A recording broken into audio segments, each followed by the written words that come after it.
My wife, the CFO, let her little sister submit an application to transfer me hundreds of miles away.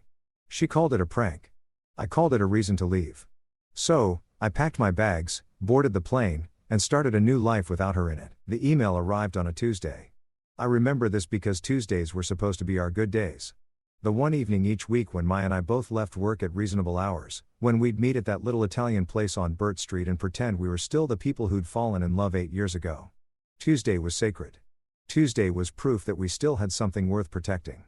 But that Tuesday, I didn't make it to dinner. I was sitting in my office on the 14th floor of Meridian Technologies, staring at my computer screen with the kind of disbelief that makes your vision go slightly fuzzy around the edges. The fluorescent lights hummed overhead. The coffee in my mug had gone cold hours ago. And on my screen in crisp corporate font was a notification that would eventually unravel everything I thought I knew about my marriage. Internal transfer request. Status approved. Employee Marcus Chen. Current location Seattle, WA. Requested location Anchorage, AK. Effective date 30 days from approval. Submitted by employee self-service portal. I read it 3 times, then 4. Then I picked up my phone and called HR. There's been a mistake, I said, my voice remarkably calm considering the earthquake happening in my chest. I didn't submit any transfer request.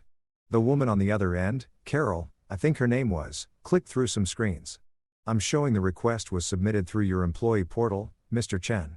Last Thursday at 2:47 p.m., your credentials were used. That's impossible. I was in a client meeting last Thursday afternoon. I didn't even open my laptop. More clicking. A pause. Well, someone logged in with your credentials. And the request has already been approved by your department head and the regional manager. Anchorage has been looking for someone with your qualifications for months. They're quite excited about having you. Quite excited about having me in Anchorage. I hung up and sat there for a long moment, my mind racing through possibilities. A glitch in the system? Someone using my credentials by mistake? Corporate espionage? Each explanation felt more absurd than the last. Then another thought crept in, slow and insidious like smoke under a door. Maya, my wife, was the CFO of Meridian. She had access to everything, every system, every portal, every employee record. She could log into anyone's account if she wanted to. She could submit anything she wanted under anyone's name. But why would she do this? Why would she transfer her own husband to Alaska? I dismissed the thought as quickly as it came. Maya and I had our problems. A couple married 8 years didn't. But she wouldn't do something this cruel, this calculated, this sneaky. Would she? I called her instead of driving to the restaurant. Marcus, where are you? I'm already at the table. Something came up at work. Can you come home early tonight? We need to talk. A pause. Is everything okay? No, I said, I don't think it is. The house was dark when I got home, except for the kitchen light. Maya was sitting at the breakfast bar with a glass of wine still in her work clothes, the navy blazer and silk blouse that made her look every inch the powerful executive she was. Her dark hair was pulled back in the same sleek ponytail she'd worn to the office, and her laptop was open in front of her, numbers scrolling across the screen. You look terrible, she said when I walked in. Not mean exactly, just matter of fact. Maya had always been matter of fact. I feel terrible. I set down my briefcase and pulled up the email on my phone, sliding it across the counter to her. She picked it up, read it, and her eyebrows climbed her forehead. Alaska? You're transferring to Alaska? I didn't submit that request. Then who did? That's what I'm trying to figure out. She sat down and took a sip of her wine, her expression shifting from confused to thoughtful. Did someone get into your account? Have you checked your login history? I haven't had a chance yet, but Maya, I hesitated. You have access to the employee portal, right? As CFO. She looked at me sharply. What are you asking me, Marcus? I'm not asking anything. I'm just trying to understand how this happened. You think I did this? Her voice went flat. Dangerous. You think I submitted a transfer request to send my own husband to Alaska? I didn't say that. You implied it. I'm going to stop you right there. She stood up, wine glass in hand, and walked to the window that overlooked our backyard. If I wanted you gone, Marcus, I would just tell you to leave. I wouldn't play games. I wouldn't submit secret transfer requests. I would look you in the eye and say, this isn't working anymore. That's who I am. You know, that's who I am. I did know that Maya was many things. Ambitious, driven, sometimes distant, but she wasn't a game player. She was direct to the point of bluntness. So if it wasn't her, could someone else have accessed my credentials? I asked, She shrugged. It would have to look into it. But Marcus, you should probably focus on getting this transfer reversed. Call HR tomorrow. Explain the situation. Get it sorted out. It's probably just a system error. And if it's not, then someone is playing a very strange prank on you. Prank. That word would haunt me later. The next morning, I went to HR in person. Carol, the same woman I'd spoken to on the phone, sat me down in a cramped office that smelled like stale coffee and printer toner. Mr. Chen, I understand your concern, but the transfer request followed all proper protocols. It was submitted from your account during business hours, and it was approved through the normal chain of command, but I didn't submit it. Do you have any proof of that? I stared at her. I was in a meeting. Can anyone verify that? Of course they can. My whole team was there. The client was there. Then we'll need to do an investigation. But Mr. Chen, I have to be honest with you. These investigations take time and the transfer is already approved. Anchorage is expecting you in 3 weeks. 3 weeks? The email said 30 days. She glanced at her screen. It's been updated. The Anchorage office pushed up the timeline. They have a critical project launching and they need someone with your systems architecture experience immediately. My head was spinning. Can't I just refuse the transfer? Carol's expression softened. You can, but declining an approved transfer typically results in termination. Company policy. That's insane. That's corporate America, Mr. Chen. I left her office feeling like I'd stepped into some kind of Kafka-esque nightmare. Someone had hijacked my career, my life, and no one seemed to care about the how or why. Only the procedure, the policy, the chain of command. When I got back to my office, there was a sticky note on my computer monitor. Heard about Alaska. LOL. Guess someone doesn't like you.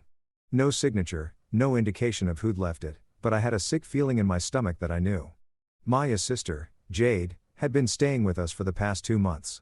She was 26, 12 years younger than Maya, and she just finished her MBA. She was interning at Meridian in the marketing department, a favor Mia had pulled strings to her arrange. It'll be good for her, Maya had said when she proposed the arrangement. She needs real-world experience, and it's only for a few months. I'd agreed because that's what husbands do. You support your wife. You help her family. You don't make waves about minor inconveniences like having a houseguest who leaves her dishes in the sink and plays music too loud and seems to always be there no matter what room you walk into. Jade was difficult to like if I'm being honest. Not because she was unkind. She wasn't overtly cruel or malicious. She was just the kind of person who found everything amusing in a way that made you feel like you were the punchline of a joke you didn't understand. She'd smirk when I said something earnest. She'd roll her eyes when I talked about my work. She'd make little comments. Oh, Marcus is being serious again that were technically innocent, but somehow made me feel small. Maya never seemed to notice, or if she did, she didn't care. She's just young. Maya would say she'll grow out of it. But I wasn't sure people grew by out of cruelty. They just learned to hide it better.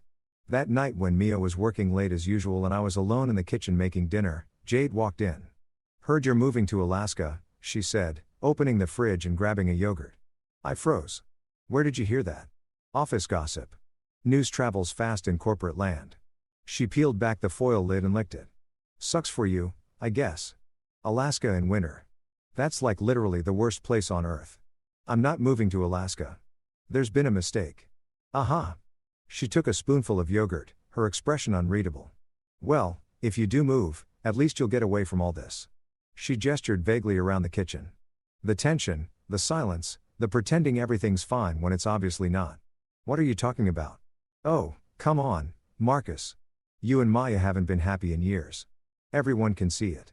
You're just going through the motions. Working, eating, sleeping. Repeat. It's kind of depressing to watch, honestly.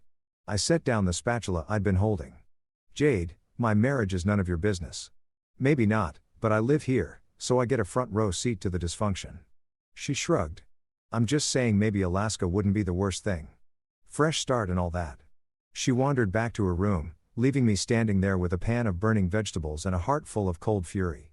That night, after Maya came home and went straight to bed without dinner again, I sat at my laptop and started digging. First, I logged into the employee portal and checked my recent activity. Sure enough, there it was, a login on Thursday at 2:47 p.m., the exact time I had been in my client meeting. The IP address was from inside Meridian's network. I took a screenshot. Next, I checked the physical location data. All Meridian computers logged their location when accessing the system. The request had been submitted from a computer in the marketing department. My stomach dropped. The marketing department where Jade was interning. I didn't want to believe it. Didn't want to think that my wife's sister would do something this vindictive, this disruptive. But the evidence was pointing in one direction and I couldn't ignore it. I took another screenshot. Then I started thinking about how she could have gotten my credentials. Had I written them down somewhere? No. I was careful about that. Had Maya shared them? That would be a serious security violation. One she'd never commit. But then I remembered something. 3 weeks ago, Jade had asked to borrow my laptop. Said hers was updating and she needed to send an urgent email. I'd handed it over without thinking. And I'd been logged into the portal. She could have seen my password, could have memorized it or taken a photo when I wasn't looking. She was clever, Jade. Too clever for her own good. I sat back in my chair and stared at the screen. What was I supposed to do with this information? Confront her? She'd deny it, call me paranoid, laugh it off as another example of Marcus being too serious, too sensitive. Tell Maya. That would put Maya in an impossible position, choosing between her husband and her sister. And given how things had been between us lately, I wasn't confident about which way she'd lean. Go to HR with what proof? Screenshots showing the request came from the marketing department. That wasn't definitive. Jade could say anyone in that department could have done it without a direct witness or a confession. It was circumstantial at best. I closed my laptop and went to bed. Maya was already asleep, her back to me the way it had been for months now. The next few days passed in a blur of tension and paranoia. At work, I tried to get the transfer reversed through official channels. I met with my manager, Dan, who seemed genuinely sympathetic, but ultimately helpless. Marcus, I don't know what to tell you. The request came through proper channels. It was approved at all levels. Anchorage is counting on you. If you back out now, you're looking at a serious black mark on your record, maybe even termination. But I didn't submit the request. Then how did it get submitted? I couldn't answer that. Not without accusing my sister-in-law and potentially blowing up my marriage. At home, things were even worse. Jade seemed to be everywhere, always watching me with that knowing smirk. She'd make comments about Alaska. I heard they have really long nights there. Lots of time to think about your life choices that were just subtle enough to be deniable, but sharp enough to draw blood. And Maya was oblivious, or maybe not oblivious, maybe just unwilling to see what was right in front of her. You need to stop obsessing over this transfer thing, she said one night when I brought it up again. Either accept it or fight it through proper channels, but stop making it into some conspiracy theory. It's not a conspiracy theory. Someone submitted that request under my name. Then it will figure it out. That's their job. It is taking forever. They don't consider it high priority. Then push harder. You're a senior engineer, Marcus. You have pull. Use it. But she was missing the point. Or maybe she was avoiding it. Maya, don't you think it's strange that this happened while Jade is here? While she has access to Meridian systems. Her expression went cold. Glacier cold. Are you accusing my sister of something? I'm just because if you are, you'd better have proof. Solid, irrefutable proof. Jade has been nothing but helpful since she got here. She's trying to build a career. She's not some villain in a soap opera. I didn't say she was. You implied it again. Maya stood up from the couch. I'm tired of this, Marcus. Tired of your paranoia. Tired of your victim complex. Tired of you treating my family like enemies. If you want to believe the whole world is out to get you, fine. But leave Jade out of it. She walked away. And I heard the bedroom door close with a finality that echoed through our empty house. That weekend, something shifted. I was in the garage sorting through old boxes, stress cleaning, I called it, when I found something that made my blood run cold. It was a notebook. One of those little spiral-bound ones you buy at drugstores. I didn't recognize it, but it must have been Jade's. It had fallen behind a shelf in the garage where she stored some of her things. I almost put it back, almost respected her privacy the way a decent person would. But then I saw my name on one of the pages, visible through the thin paper. I opened it. The first few pages were mundane. Meeting notes, to-do lists, expense tracking, but then I got to the middle of the notebook, and everything changed. Operation Marcus removal goal, get mom out of the picture. Timeline 2 to 3 months. Method transfer request Alaska ideal. Far enough, cold enough, miserable enough. Phase 1, get credentials. Done. Laptop trick worked perfectly. Phase 2, submit request during working hours. Done. Thursday, 2:47 p.m. Phase 3, wait for approval. Done. Faster than expected. Phase 4. Observe fallout and then underneath in different colored ink. Note, M suspects but can't prove anything. Perfect. Let him squirm. Maya will never believe him over me. She never does. I stood there in the garage, the notebook shaking in my hands. This wasn't a prank. This was premeditated, calculated, cruel, and my wife's sister had done it deliberately to destroy my career and my marriage. Why? The answer was on the next page. Why this matters. Maya deserves better than Marcus. He's holding her back. She's CFO at 36. Brilliant, ambitious, going places. And what is he? Middle management content. Boring. He doesn't challenge her, doesn't support her, doesn't deserve her. She'll thank me eventually. Once he's gone, she'll see clearly. She'll move on, find someone worthy, someone who matches her drive. I'm doing her a favor. And if she's mad at first, she'll get over it. Sisters before misters. I read it twice, then 3 times. Then I had to sit down on an old crate because my legs wouldn't hold me anymore. Jade hadn't just submitted a transfer request. She'd orchestrated a plan to remove me from my wife's life because she deemed me unworthy. And the worst part of me wondered if she was right. I took photos of every page, multiple angles, clear shots, irrefutable evidence. Then I put the notebook back exactly where I'd found it. The smart thing would have been to confront them immediately, to lay out the evidence, demand answers, force accountability. But I was tired. So tired of fighting, of explaining, of defending myself against people who didn't want to believe me. I went upstairs where Maya was in her home office typing away at her laptop. Can we talk? I asked from the doorway. She didn't look up. Can it wait? I'm in the middle of quarterly projections. No, it can't wait. Something in my voice must have registered because she finally looked at me. What's wrong? I stepped into the room and closed the door behind me. I found something, I said. In the garage, a notebook. Okay, it's Jade's. And in it, she outlined her entire plan to submit the transfer request under my name. She calls it Operation Marcus Removal. Maya stared at me. What are you talking about? I have photos. She wrote everything down. How she got my credentials, when she submitted the request, why she did it. She thinks she's doing you a favor by getting rid of me. That's insane. I know. No, Marcus. Maya's voice hardened. I mean, it's insane that you would accuse my sister of something this elaborate based on what? Some notebook you conveniently found? I felt like I'd been slapped. Conveniently, Maya, I have photos, written proof in her own handwriting. Handwriting can be forged. Are you serious right now? She stood up, crossing her arms. I think you're looking for someone to blame. And Jade is an easy target. She's young. She's here. She's an outsider in our marriage. But this is ridiculous, Marcus. My sister loves me. She wouldn't sabotage my life like this. It's not your life she's sabotaging. It's mine. And since when do you care about your life? The words were out before she could stop them, and they hung in the air like smoke. Maya's expression flickered. Was that regret? But she didn't take them back.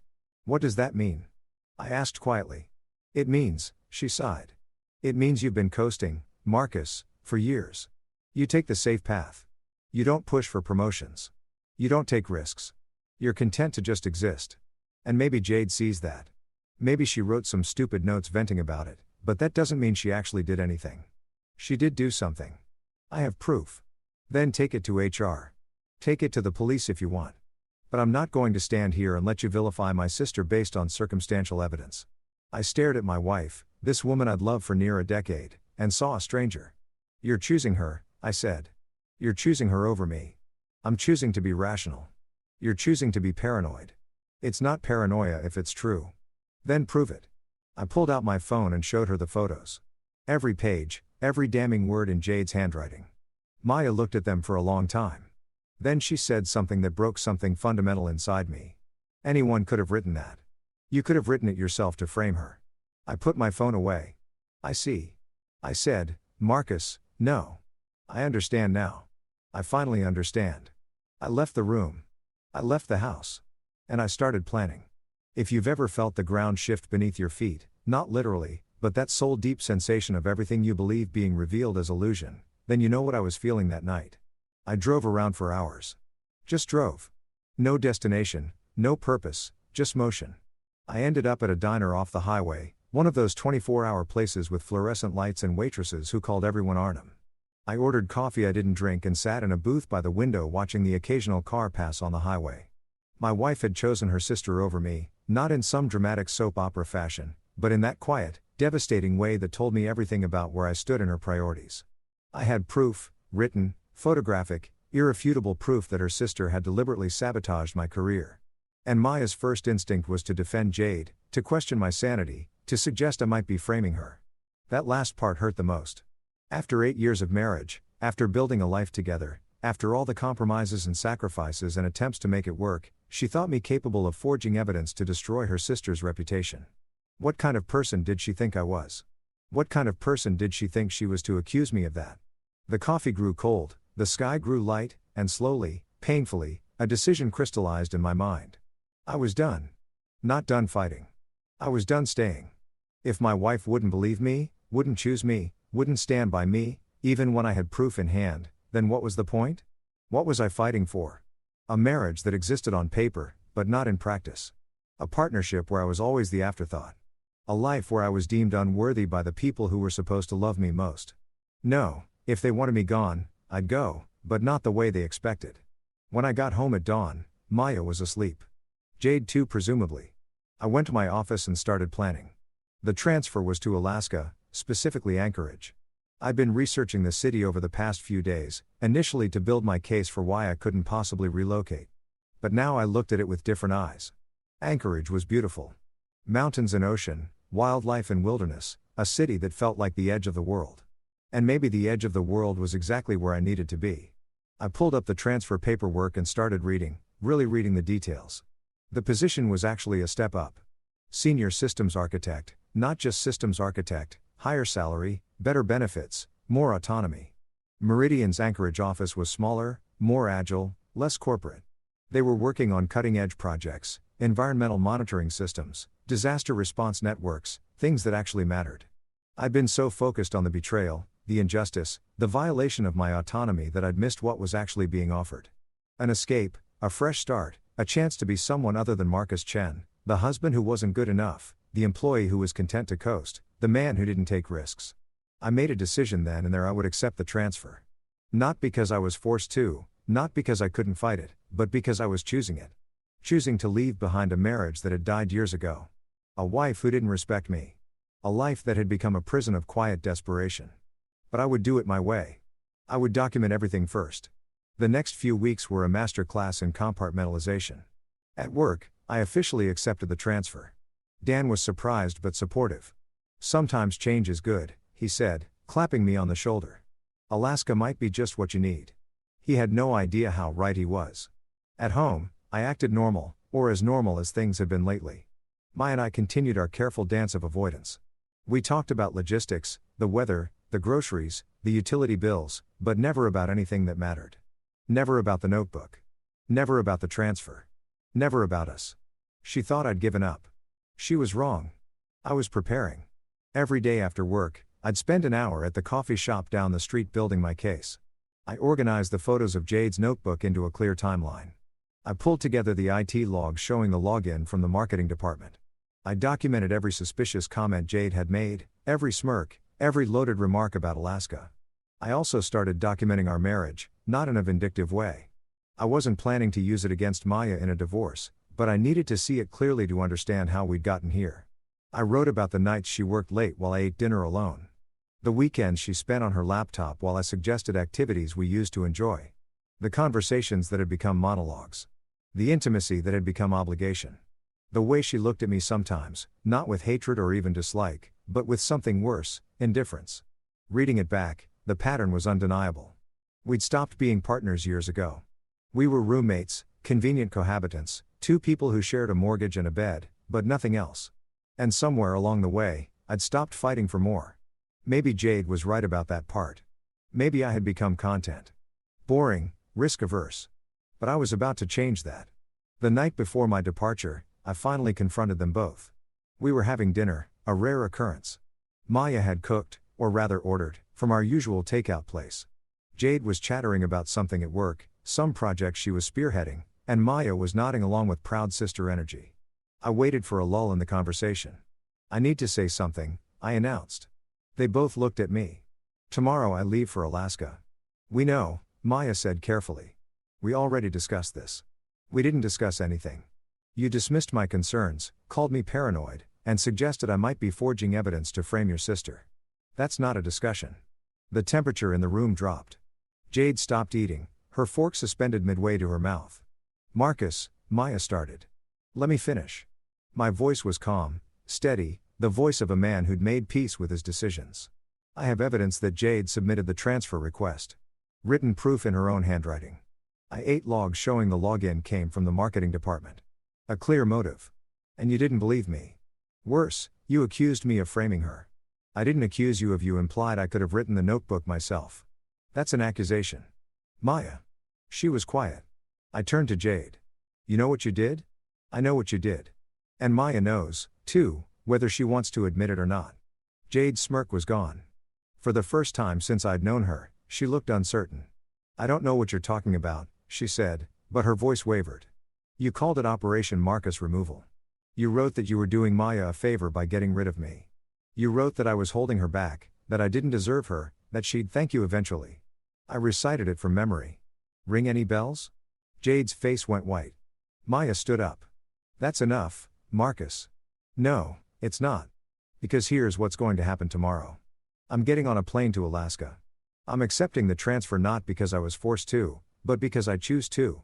I choose to leave a marriage where my wife takes her sisters while my over her husband's. Where my word means nothing. Where I'm deemed unworthy by the people who are supposed to love me. You're being dramatic, Maya said. But there was fear in her eyes now. Am I? When's the last time you chose me, Maya? When's the last time you put our marriage first? When's the last time you even looked at me with something other than disappointment? She didn't answer. Exactly. I stood up. I've already started the divorce proceedings. You'll get the papers next week. I'm not asking for much, just a clean split of our assets. You keep the house. You keep your sister. You keep your career. And I'll keep my self-respect. Marcus, wait. But I was done waiting. One more thing, I said, turning to Jade. I've submitted your notebook and all the evidence to HR and to legal and to Maya's boss. Not as revenge, as documentation, because actions have consequences, Jade. And you don't get to sabotage someone's life and walk away without accountability. Jade's face crumpled. It was just supposed to be a prank. A prank? My laugh was hollow. You planned it for weeks. You stole my credentials. You submitted official documents under my name. That's not a prank. That's identity theft. That's corporate fraud. That's sabotage. Maya, tell him. Tell him what? Maya's voice was sharp now, her mask finally cracking. That you were just playing around. That you didn't mean it. She turned on her sister and I saw something I'd never seen before. Genuine anger. Directed at Jade. I saw the notebook, Jade. Marcus showed me the photos. You said you didn't believe them. I said he couldn't prove who wrote them. But I know your handwriting. I've known it since you learned to write. I recognized it immediately. The silence that followed was thunderous. You knew? I asked quietly. This whole time you knew. Maya's face collapsed. I hoped I was wrong. I wanted to be wrong. But you weren't. No. And you still chose her? She didn't answer, which was the answer enough. I nodded slowly. Goodbye, Maya. I hope you and your sister are very happy together. I walked out of the dining room, up the stairs, and into the bedroom we'd shared for 8 years.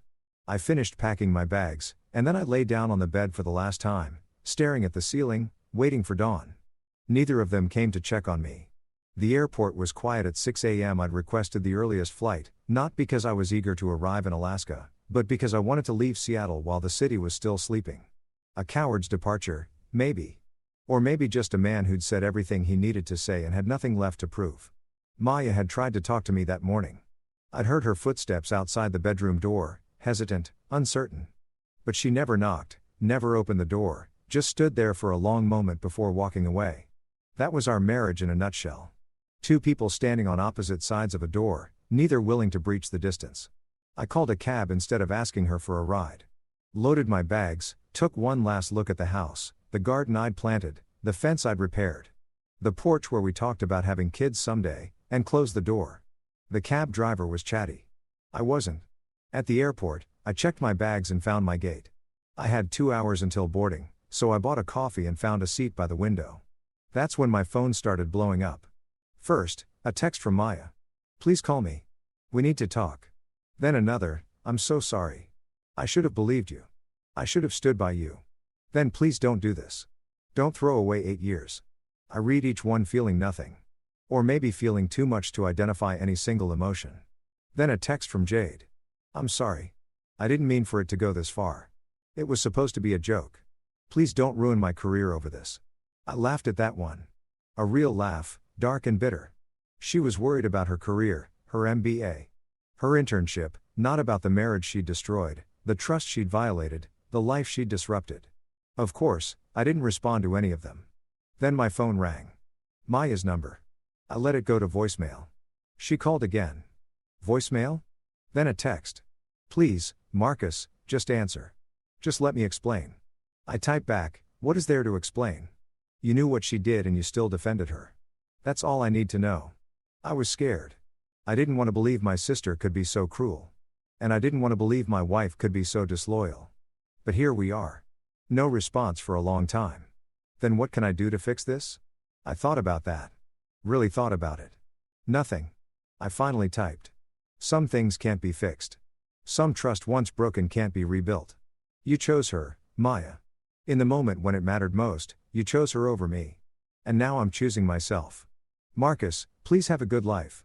Maya. I turned off my phone and put it in my bag. Boarding began 20 minutes later. The flight was long.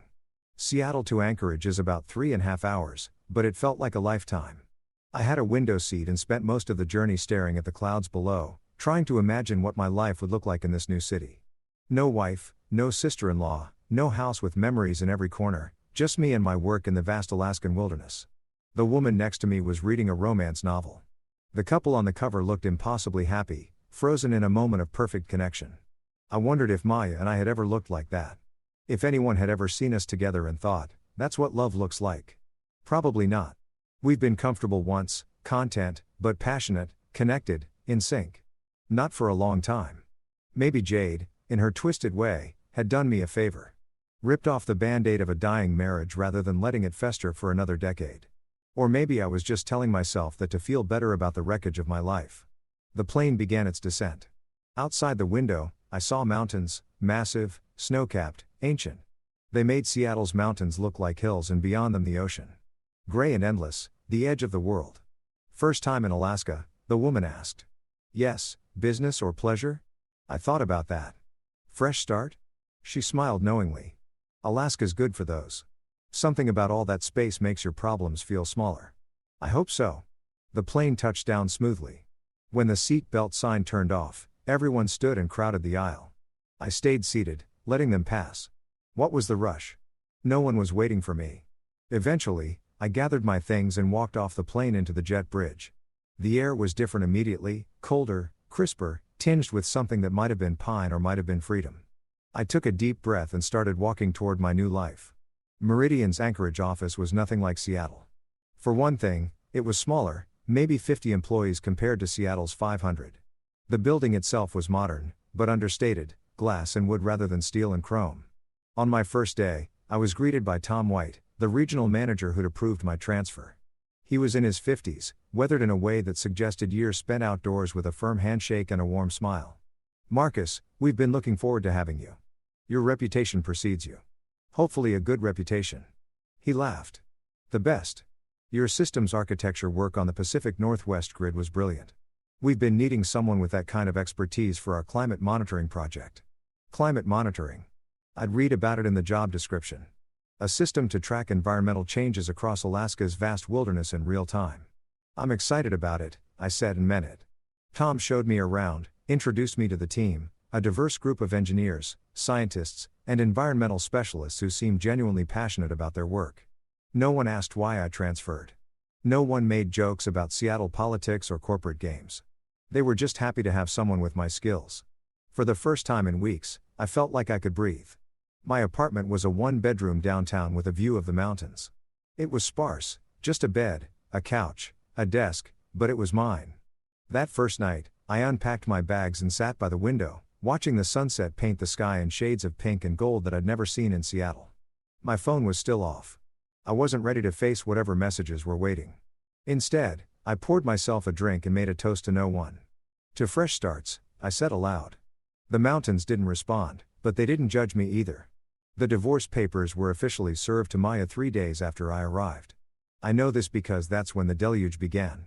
When I finally turned my phone back on, there were 47 missed calls from Maya, 23 from Jade, quote, from numbers I didn't recognize, probably lawyers or mediators or concerned family members. The texts were overwhelming. I scrolled through them with numb piano fingers. From Maya, please reconsider. This is too sudden, too drastic. I made a mistake. I know that now. Jade confessed everything. She broke down last night. She knows what she did was wrong. Can we at least try counseling? Marcus, 8 years. 8 years together. Doesn't that mean anything? I love you. I know I haven't shown it, but I do. Please call me. Please. From Jade. I'm so sorry. I was jealous and stupid. I thought I was protecting Maya, but I was just being vindictive. Please don't press charges. I've already been fired from the internship. Isn't that enough? I never meant to destroy your marriage. I just wanted you to leave. I didn't think you would actually divorce her. I read them all, feeling distant from the emotions they were trying to evoke. Then I typed a reply to Maya. I've received the messages. I appreciate the apology, but it doesn't change anything. The divorce will proceed as planned. I wish you the best, but I can't be part of your life anymore. Please respect my decision and stop contacting me. I sent it before I could second guess it myself. To Jade, I sent nothing. Within minutes, Maya called. I didn't answer. She called again and again. Finally, I answered. Marcus. Her voice was thick with tears. Oh, thank God. I've been going crazy. I told you to stop calling. I can't. I can't just let you go like this. We need to talk. Really talk. We needed to talk years ago, Maya, when you started prioritizing work over us. When you stopped seeing me as a partner. When you let your sister move in without even consulting me. But we didn't talk then. And it's too late now. It's not too late. It's never too late. Marcus, I love you. I know I don't say it enough. You don't say it at all. But I do, and I miss you. The house feels empty without you. The house always felt empty. You just didn't notice because you were always working. She was quiet for a long moment. When she spoke again, her voice was smaller, more vulnerable than I'd ever heard. You're right. I wasn't present. I was so focused on my career, on proving myself, on being this powerful CFO that I forgot to be a wife. And when Jade came to stay, I was so happy to have family around that I didn't see how she was manipulating me. She wasn't manipulating you, Maya. She was showing you something you wanted to see. She told you I wasn't good enough, that I was holding you back, and you believed her because part of you already felt that way. That's not true, isn't it? You called me content, boring, risk-averse. Those aren't words of love, Maya. Those are words of disappointment. I was frustrated. You were honest. And your honesty showed me that you didn't respect me. That you saw me as a burden rather than a partner. That you were ashamed to be married to someone who was just a systems architect while you were climbing the corporate ladder. I was never ashamed. Then why did you always introduce me as my husband Marcus and quickly change the subject? Why did you never talk about my work at your parties? Why did you seem embarrassed when I didn't know the latest industry gossip or didn't care about politics? She was crying now. I could hear it. I'm sorry. I'm so sorry. I believe you're sorry, but sorry doesn't undo years of feeling invisible in my own marriage. Sorry doesn't rebuild trust that was shattered when you took your sister's side. Sorry doesn't make me want to come back to a life where I felt like an afterthought. What can I do? Tell me what to do and I'll do it. You can sign the divorce papers. You can let me go. You can build the life you actually want instead of dragging me along as an accessory. You're not an accessory. Goodbye, Maya. I hung up. My hands were shaking. I poured another drink and watched the sunset over the mountains. The next few weeks were a strange blend of grief and liberation. On one hand, I was mourning 8 years of marriage, a home, a life, dreams of children and growing old together, and all the things that couples talk about in the dark. On the other hand, I was breathing for the first time in years. At work, I threw myself into the climate monitoring project. It was challenging, rewarding, meaningful. For the first time in my career, I felt like I was making a difference. Tom noticed. You've got fire in you, Marcus. It's good to see. I didn't tell him about the divorce, about the scandal, about any of it. Here, I was just Marcus Chen, the brilliant systems architect from Seattle who chosen Alaska. Chosen. That word mattered more than anyone knew. I started exploring Anchorage on weekends, Hiked trails I'd never heard of, visited glaciers that predated humanity, stood on shores where the ocean met mountains in dramatic collision. The beauty was overwhelming and healing. One evening, I was at a coffee shop downtown working on some code when a woman at the next table struck up conversation. "You're not from here," she observed. "What gave it away?" "The way you keep looking out the window like you've never seen snow before." I laughed. "I'm from Seattle. We have snow. Not like this." Her name was Sarah. She was a wildlife photographer born and raised in Alaska. She had eyes the color of forest moss and a laugh that was as genuine as the wilderness she documented. We talked for an hour about Alaska, about her work, about what brought me here. "Fresh start," I said again. "I get that. Alaska attracts a lot of fresh starts. Does it deliver?" She smiled. "That depends on what you're starting fresh from." I told her some of it, not the whole story. That would take longer than one coffee conversation, but enough. A marriage that ended, a betrayal that catalyzed it. A choice to rebuild. She listened without judgment. "You know what the native Alaskans say?" She offered when I finished. "What?" "They say the land heals what people break. Give it time. Let the wilderness work its magic." I looked out the window at the mountains standing sentinel over the city. "I'm trying. That's all any of us can do." We exchanged numbers. Not in a romantic way. I wasn't ready for that. But in a way that felt like the beginning of friendship. Small steps. Maya stopped calling after the first month. I don't know if she'd given up or if my lawyer had intervened or if she'd finally accepted that our marriage was over. What I did get was a letter, not email, not text, an actual letter handwritten on cream stationery. Maya's handwriting was neat and controlled. The same handwriting I'd seen on 1,000 grocery lists and birthday cards. "Dear Marcus, I've respected your wish for space. But before we finalize everything, I needed to say some things. Not to change your mind. I understand now that your mind is made up. But because you deserve to hear them, you were right about everything. I didn't see you. I didn't value you. I was so caught up in my own ambition, my own world, that I forgot the person who'd been by my side through all of it. When Jade started saying those things about you, that you weren't ambitious enough, that you were content to coast, that you didn't match my drive, I listened, not because I believed them, but because they gave voice to frustrations I'd felt but was ashamed to acknowledge. I was frustrated, not with you really, but with myself.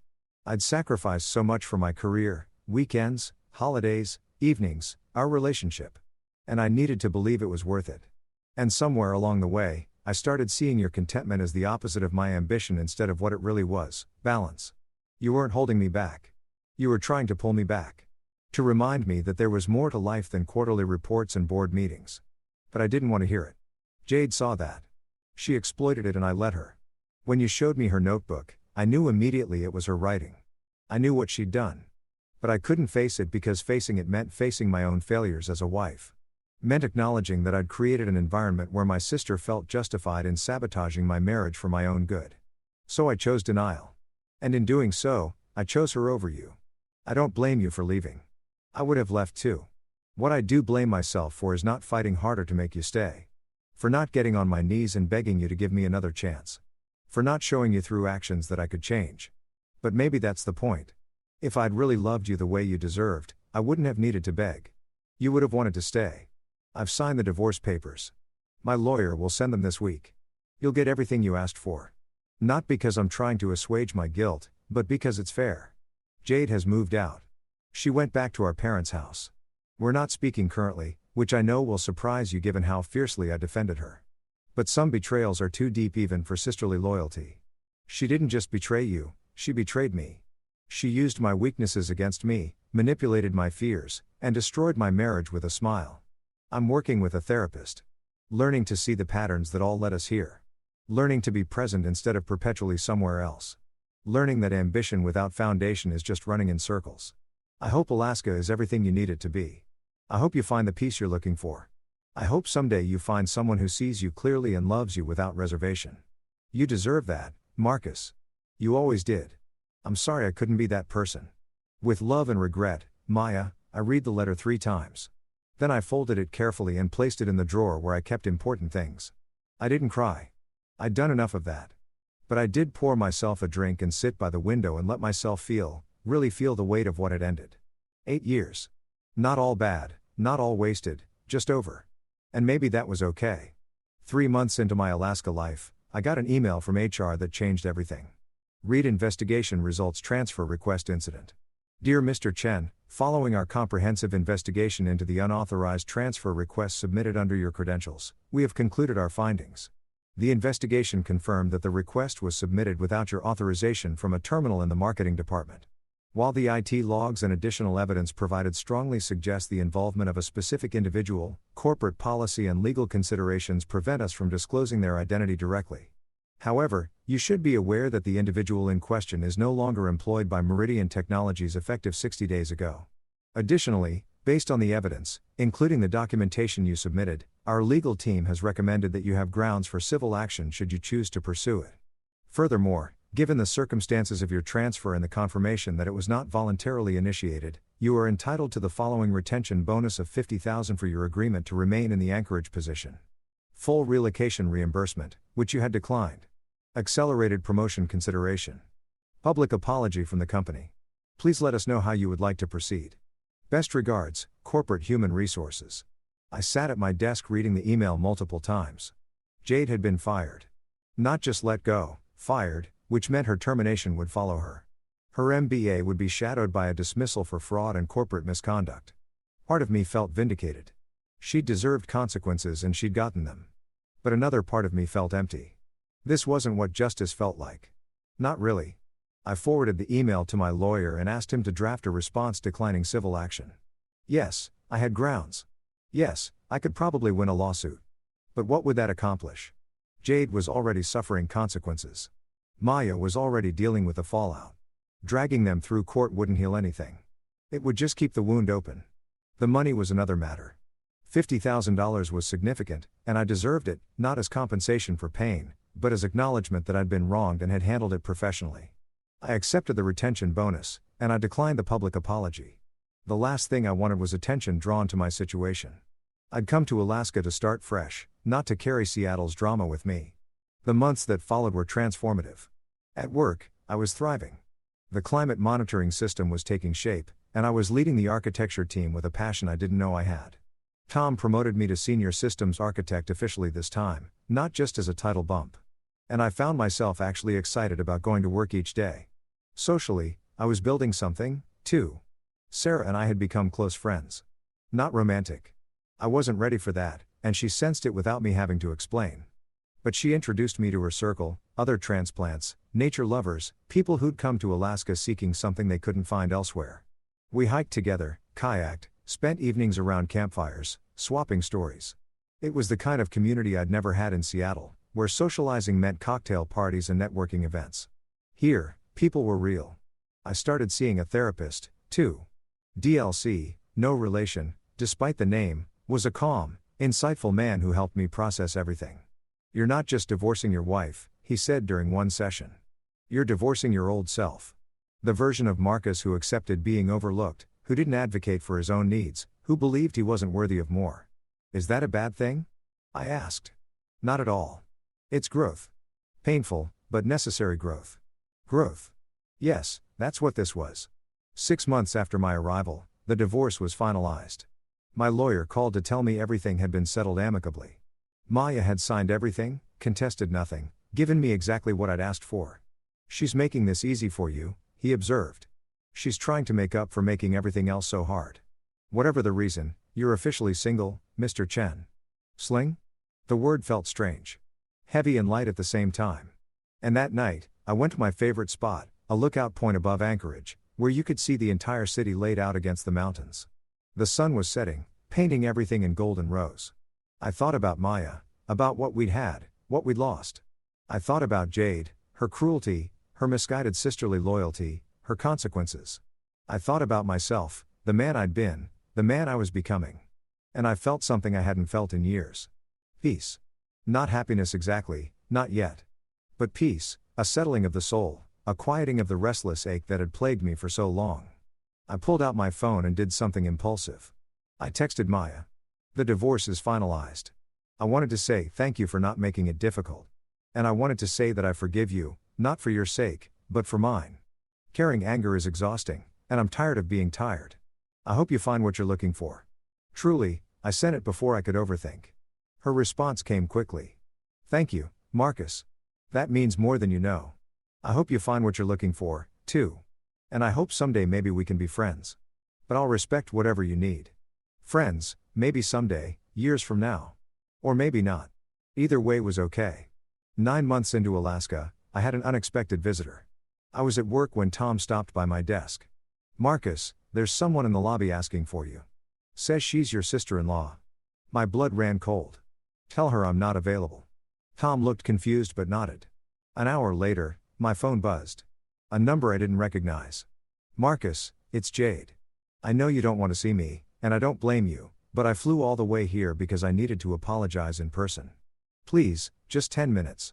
I'll say what I need to say and leave. You'll never hear from me again. I promise."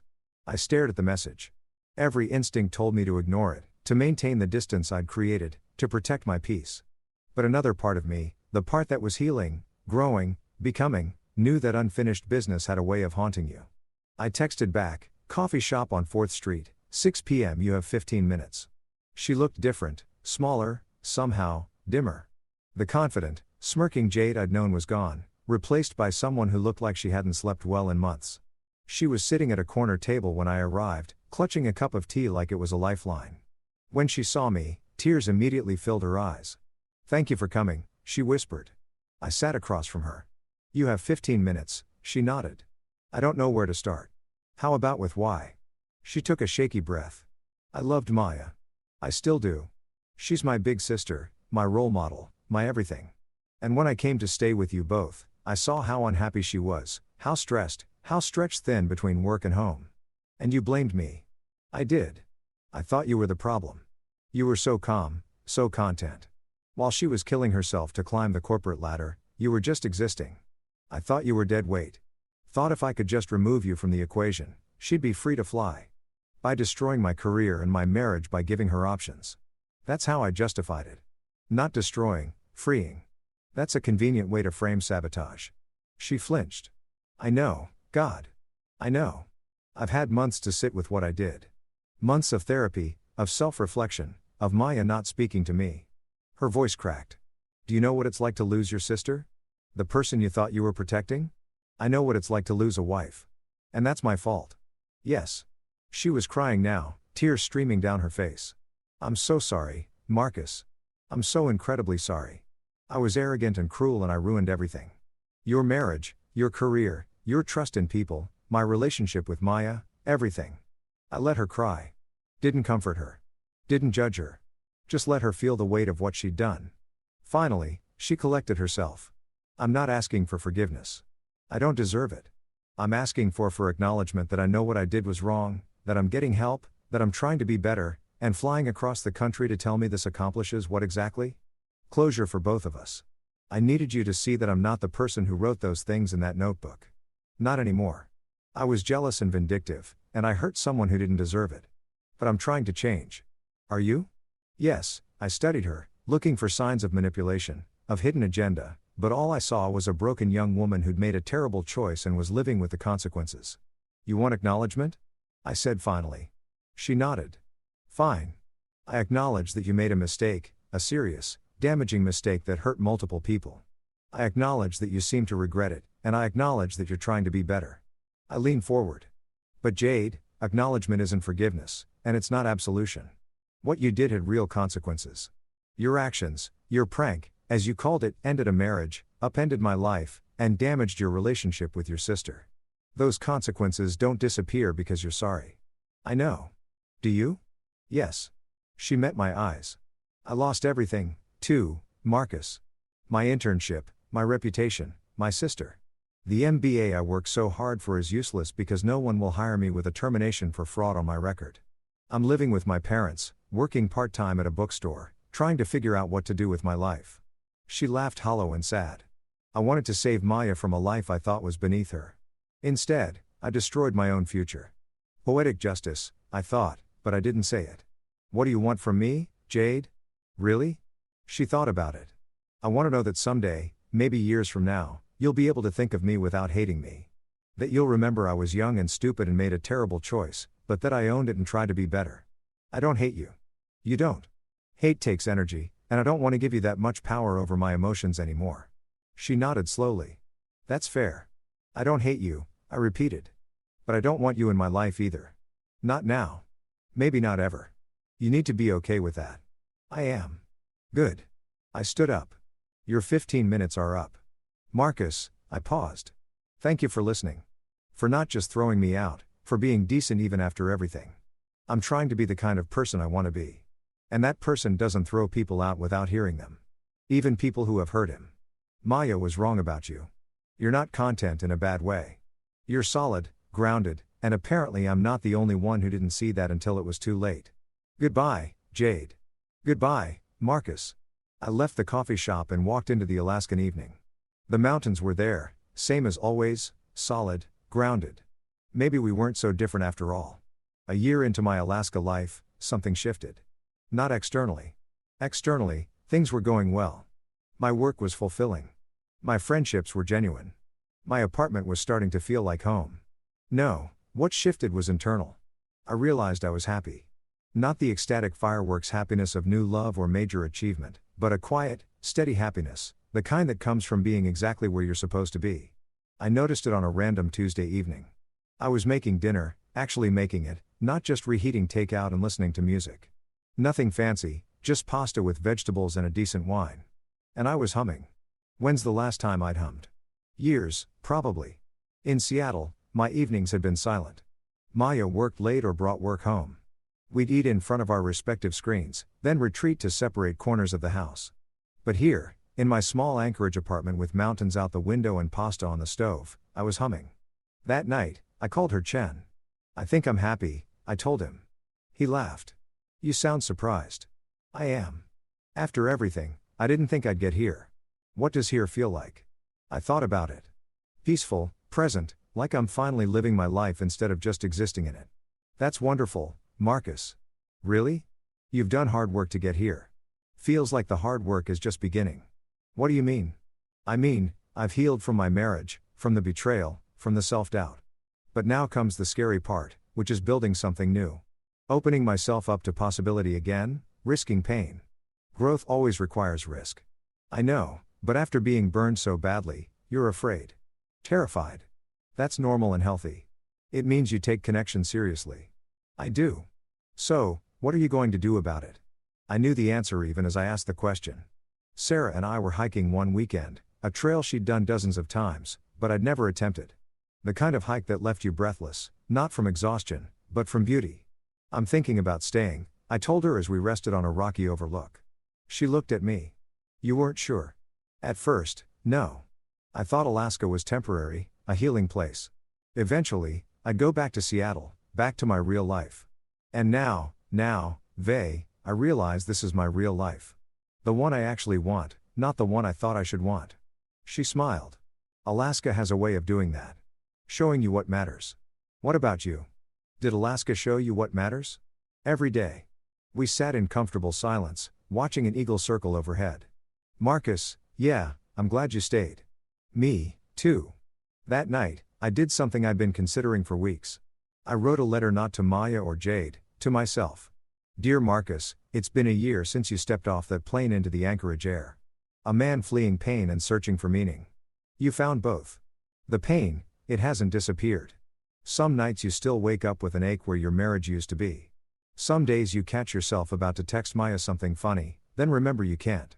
Some moments you wonder if you made the right choice, if you gave up too easily, if things could have been different. They couldn't have. You know that now. Your marriage ended not with the transfer request, not with the notebook, not with Maya's defense of her sister. It ended slowly over years as two people stopped seeing each other. The rest was just the revelation. The moment the lights came on and you saw clearly what had been happening in the dark and the meaning you found it in unexpected places, in work that matters, in friendships built on authenticity, in evenings spent hiking mountains instead of climbing corporate ladders, in the simple pleasure of being present in your own life. You're different now, not content. That word has been weaponized, used to diminish you. You're grounded, at peace, whole in a way you weren't before. And you're ready. Ready to open your heart again. Ready to risk connection. Ready to build something new without the blueprints of your old life. The mountains taught you that. They stand tall not because they're invulnerable, but because they've weathered everything that came at them. Storms, earthquakes, erosion, and remained rooted in who they are. You're rooted now, too. Be proud of that. With respect and hope, Marcus. I folded the letter and placed it in my important drawer next to Maya's. Then I poured myself a drink, stood by my window, and watched the sunset over my mountains. 2 weeks later, something happened that I hadn't anticipated. I got an email from Maya. Not a text, not a call, an email. The formality of it was striking. This was the woman I'd shared a bed with for 8 years. And now we communicated through carefully composed emails. Subject: Congratulations, dear Marcus. I hope this email finds you well. I've been hesitant to reach out respecting the boundaries you've established, but I saw something today that I thought you should know about. Your climate monitoring system made the news. There was a feature in the Seattle Times about innovative environmental technology, and your project was prominently featured. They interviewed your regional manager, Tom, who couldn't stop praising your work, called it groundbreaking and essential. I was proud of you, am proud of you. Not in a proprietary way. I've lost the right to claim any ownership of your successes, but in a genuine, from a distance way. You've built something meaningful there, something that matters, and you did it on your own terms, in your own time, in your own way. I realized something reading that article. You weren't content. You were waiting. Waiting for something worthy of your passion, and you found it. I'm sorry I never saw that in you. Sorry I interpreted your steadiness as stagnation. Your calm as complacency, your patience as lack of ambition. You were always remarkable, Marcus. I just had my eyes closed, wishing you continued success and happiness. I read it 3 times. Then I did something I hadn't done in over a year. I called her. She picked up on the second ring. Marcus? Her voice was thick with surprise. I got your email. I wasn't expecting you to call. Neither was I. A long pause. Not awkward exactly. Just waited with all the unsaid things between us. How are you? She finally asked. Good. Really good, actually. I can hear it in your voice. You sound different. I am different. Good. Different. Yes, I think so. Another pause. Marcus, I meant what I said in the email. I'm proud of you. What you've built there. It's not about what I've built, Maya. I mean, it's about who I've become. Who have you become? I thought about it. Someone who knows his worth. Who doesn't need external validation. Who measures success by fulfillment, not achievement. That's beautiful. It's taken a lot of work. I know. I've been doing my own work, too. Yeah. Lots of therapy, soul-arching, figuring out who I am when I'm not chasing the next promotion or drowning in work. And who are you? She laughed, a sad sound. Still figuring that out. But I know who I'm not. I'm not the woman who sacrifices her marriage for her career. Not anymore. That's growth. It's painful growth. The only kind that matters. We talked for another hour about everything and nothing. About her work, she'd stepped back, taken a less demanding role. About Jade, they were slowly rebuilding their relationship. About Alaska, she wanted to visit someday. About the future, both our futures, separate but somehow still intertwined in that way of people who once loved each other. When we finally hung up, I felt something release in my chest. Closure maybe, or maybe just peace. The next morning, Sarah and I met for coffee. You look different, she observed. I talked to Maya last night. Her eyebrows rose. And I think I'm finally past it. Like really past it. Not pretending I'm fine past it. Actually past it. What does that feel like? Like I've put down a weight I didn't realize I was carrying. She smiled. That's huge, Marcus. It is. So what now? What do you mean? I mean, you've done the hard work. You've healed. You've built a life here. You've even made peace with your ex. She leaned forward. What's next? I looked at her. Really looked at her. Her forest moss eyes, her genuine smile, her soul that seemed to understand things without needing them explained. Sarah. Yeah. Would you want to have dinner with me? Not as friends as something else. Her smile widened. I thought you'd never ask. Our first official date was on a Friday evening. I picked her up at her studio apartment, a cozy space filled with her photographs, all that Alaskan wilderness captured in stunning detail. You're nervous, she observed as I fumbled with my jacket. Is it that obvious? You've rearranged your collar 3 times, I laughed. I haven't done this in a long time. Done what? Dated or felt something real for someone? Both. She took my hand. Me neither. So, we'll figure it out together. We went to a restaurant. I discovered quiet, intimate, with a view of the mountains that never got old. Over dinner, we talked. Not about my past, not about her past, but about now. About what we wanted, what we feared, what we hoped for. I want to build something real, I told her. Something grounded in mutual respect where both people are seen and valued. That's not too much to ask for. In my experience, it is.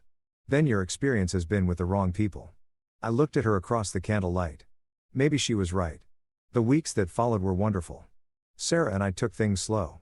Coffee dates turned into dinner dates, turned into weekend hikes, turned into lazy Sunday mornings. She was everything Maya wasn't. Present, attentive, grounded in the moment rather than always reaching for the next thing. But more than that, she saw me. Not the version of me that was lacking something, but the whole person. My calm was wisdom, not complacency. My contentment was peace, not resignation. My steadiness was strength, not weakness. You know what I love about you? She said one evening as we watched the northern lights dance across the sky. What? You're complete. Not in a way that doesn't need anyone else. In a way that chooses to share what you have rather than seeking someone to fill your gaps.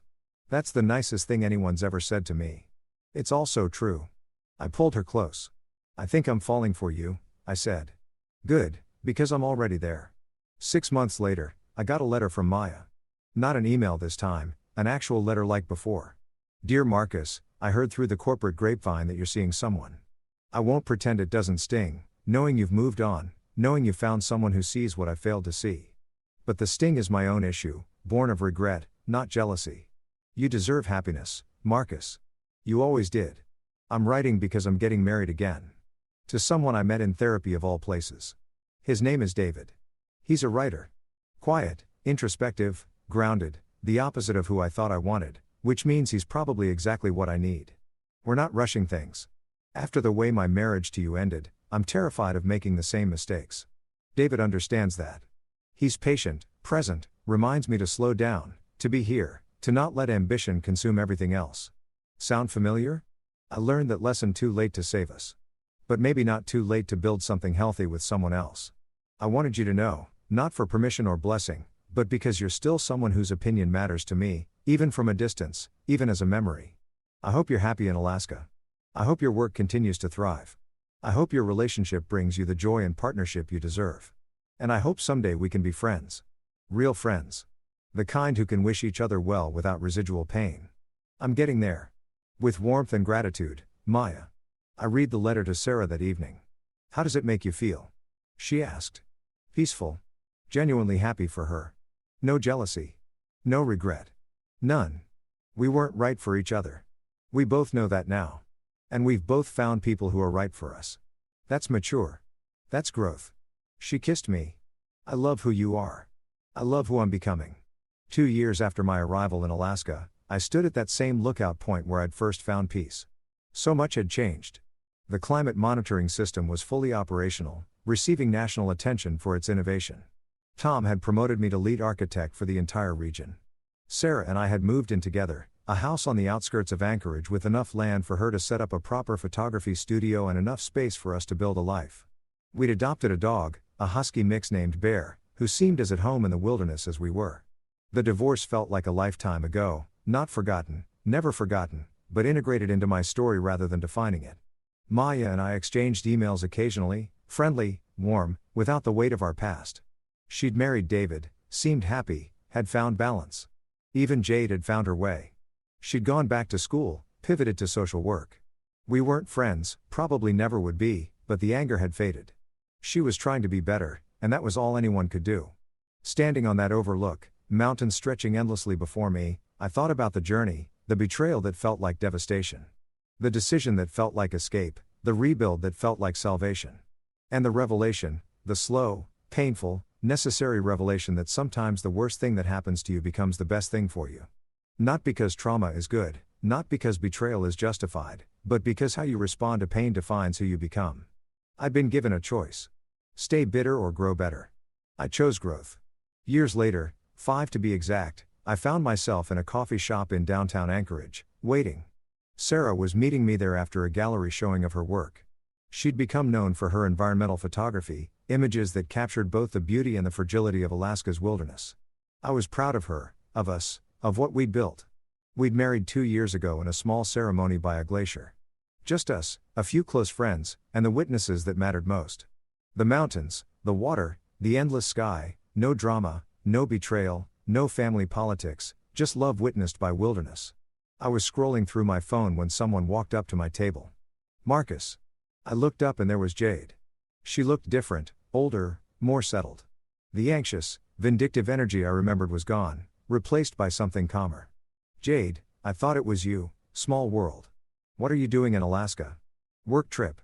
I'm with a non-profit now doing community outreach. She hesitated. Can I sit just for a minute? I gestured to the chair across from me. How long has it been? She asked. 5 years since you came to apologize, and before that. 6 years since the transfer. 6 years. She shook her head. Feels like a lifetime ago. It was a lifetime ago. We're all different people now. Are we though? Or are we just better versions of who we were? I considered that. Maybe both. I've thought about you over the years. Wondered if you were happy, if you'd found what you were looking for. I have. Good. She smiled, a genuine smile. Nothing like the smirk I remembered. I'm glad. How's Maya? She's good. Really good. David's wonderful for her. They just bought a house in Portland. She's doing consulting now. Flexible hours, better work-life balance. She seems peaceful. That's good to hear. And you and she, we email sometimes. Nothing heavy, just checking in. That's healthy. It is. Sarah walked in, then spotted me, and came over with a bright smile. Hey, you. Gallery went great. They sold 3 pieces. That's amazing. I stood to kiss her. Jade watched us, and I saw something flicker across her face. Not jealousy, understanding maybe, or recognition. Sarah, this is Jade, Maya's sister. Sarah's expression flickered, too. She knew the story, but she recovered quickly. Nice to meet you, she said, extending her hand. Jade took it. You too. Marcus talks about you in his emails to Maya. He's clearly very happy. We are. We made small talk for a few more minutes. Then Jade stood. I should go. My team is waiting. Take care of yourself, Jade. You too, Marcus. She paused. Thank you. For what? For being gracious after everything. For not hating me. I never hated you. I told you that. But you could have and you didn't. That says a lot about who you are. She left. Sarah took her seat, looking at me with curiosity. That was strange, unexpected, surreal. All of the above. She took my hand. Are you okay? I am actually really okay. What did she say? Nothing earth-shattering. Just closure, I guess. Final closure. Do you need that? I thought I already had it, but maybe there are layers to closure. This felt like the last one. How so? I thought about it. I could look at her without anger, without hurt, without any of the old wounds aching. She's just a person who made mistakes and is trying to be better. That's very zen of you. 5 years of therapy will do that, she laughed. Fair point.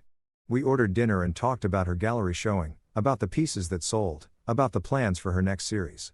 Normal things, good things. And as we talked, I felt the final weight lift.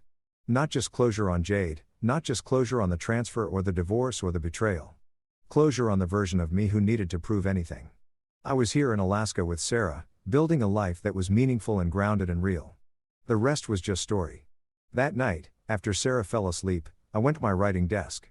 I pulled out the letter I'd written myself years ago. Read it over. Then I wrote a new one. Dear Marcus, it's been 6 years since you left Seattle on that plane. 6 years since you chose yourself. 6 years since the worst thing became the best thing. Look at you now, married to someone who sees you, working on projects that matter. Living in a place that feels like home. Surrounded by mountains that remind you daily of who you are. Solid, grounded, weathered, but strong. You did it. Not the revenge you might have wanted in those early days. Not the dramatic takedown, the public humiliation, the vindication that proves your worth to everyone who doubted you. Something better.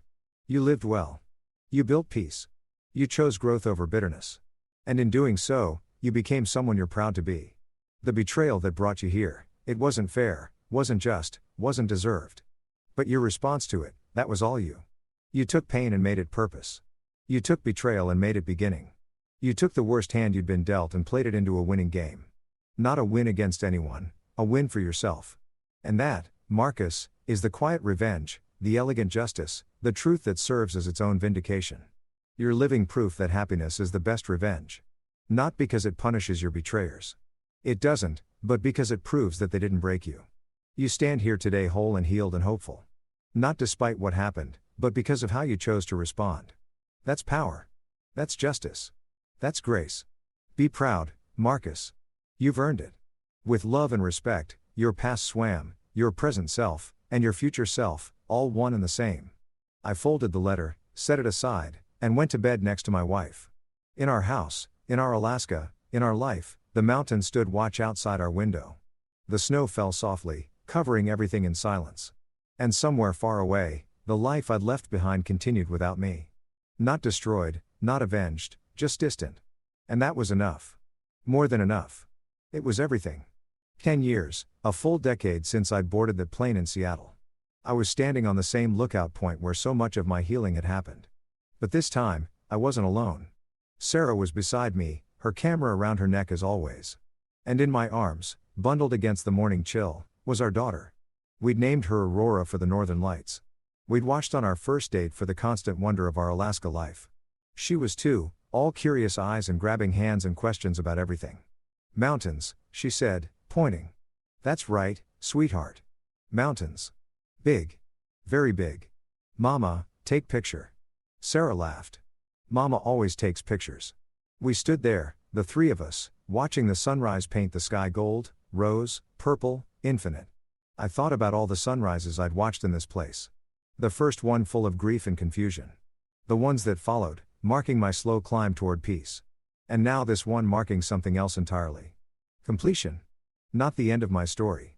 Life was too vast for endings, but the completion of a chapter. The one that started with betrayal and ended with grace. Daddy happy? Aurora asked, tugging on my jacket. I looked down at her. This perfect little human who existed because I'd had the courage to leave a life that wasn't serving me. Daddy's very happy, sweetheart. Good, she turned back to the mountains, satisfied. Sarah slipped her hand into mine. Worth it? She asked. She was asking about more than this morning. About the journey, the pain, the growth, the years of work it took to get here. Every single moment, I said. Even the hard ones, especially those. She squeezed my hand. Aurora pointed at something in the distance. Bird. Big bird. An eagle soaring on the thermals, completely at home in the sky. Can I fly, Daddy? You can do anything, sweetheart. And I meant it because I was living proof. That afternoon, while Aurora napped and Sarah edited photos, I sat down at my desk for the last time. I opened my laptop and started writing. Not another letter to myself. This time I was writing to anyone who'd listened, to anyone who'd been betrayed, to anyone who felt trapped in a life that didn't fit. To anyone who wondered if it was too late to start over. I wrote about the transfer, about the notebook, about the choice I made to leave instead of stay and fight a battle I couldn't win. I wrote about the divorce, the anger, the grief, the long process of healing. I wrote about Alaska, the mountains that taught me strength, the wilderness that taught me patience, the people who taught me that connection matters more than achievement. I wrote about Sarah, about love that sees clearly, about partnership that elevates rather than diminishes. I wrote about Aurora, about second chances and new beginnings. And I wrote about the quiet revenge of living well. Not because revenge is virtuous. It isn't. But because there's justice in proving that you're unbreakable. There's power in building beauty from ashes. There's grace in wishing your betrayers well while walking away towards something better. The story took weeks to write, months to refine. When it was done, I sent it to a few close friends, then to a writing group Sarah had introduced me to, then finally to a publisher. They called it powerful, resonant, important. I called it truth. The book was published the following year. It was modest success. Nothing that would make me rich or famous. But it found its audience. People who'd been betrayed, people starting over, people looking for proof that it was possible to emerge from darkness into light. The emails I received were overwhelming. Your story gave me the courage to leave my toxic marriage. I've been holding on to anger for years. You showed me there's another way. Thank you for proving that healing is possible. Each one meant more than any professional accolade ever had. Maya reached out after reading it. I hope this doesn't overstep, but I read your book. I cried through most of it, not from hurt, but from recognition. You told our story with such grace, such fairness. You didn't vilify me or Jade. You just told the truth. And the truth, as painful as it is freeing. Thank you for that. Thank you for being better than I deserved. Even Jade sent a message. I'm in a 12-step program for codependency. Your book has required a reading for step 9, making amends. It's helped me understand the impact of my actions in ways my therapist couldn't. I'm grateful you wrote it and I'm grateful you chose healing over hate. But the message that meant the most came from a stranger, a woman named Lisa somewhere in Ohio. Dear Marcus, I was where you were 5 years ago, betrayed by people I trusted, devastated, stuck in a life that felt like prison. I'd given up hope of ever being happy again. Then I read your story and something shifted. I realized that my betrayers had taken enough from me. They didn't get to take my future, too.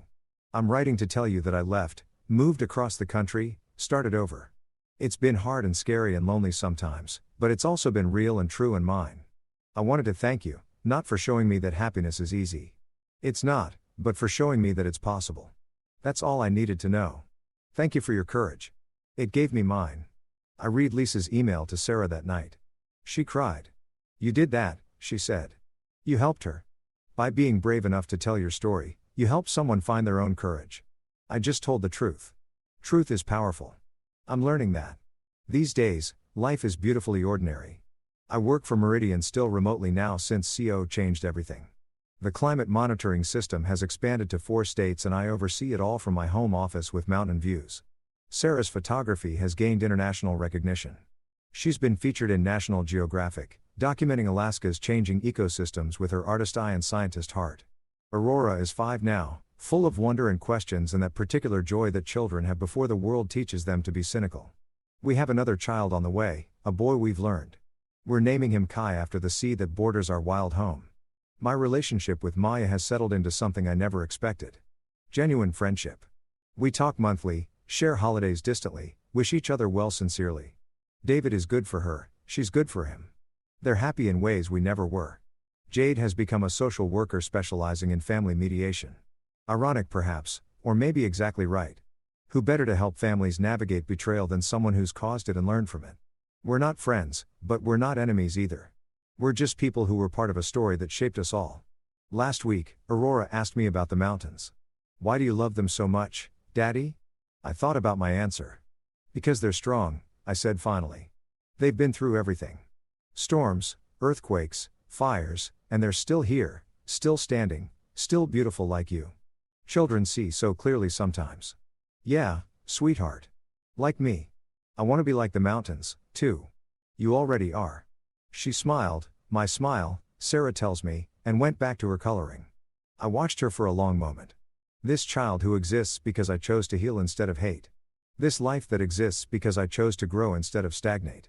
This future that exists because I chose myself instead of settling. 10 years ago, I boarded a plane believing I was running away. Turns out I was running toward peace, toward purpose, toward home. The betrayal that brought me here, it wasn't fair, but it was a beginning. And this life, this good and grounded and grateful life, this is the ending I wrote for myself. Not with revenge, not with anger, not with proving anything to anyone, just with truth, just with growth, just with grace. The mountains outside my window catch the evening light, turning golden rug, ancient and eternal. I pour myself a drink, raise it to the wilderness that saved me, and smile because they wanted me gone. And I went, and I found everything I'd been missing. That's not tragedy. That's not revenge. That's just life.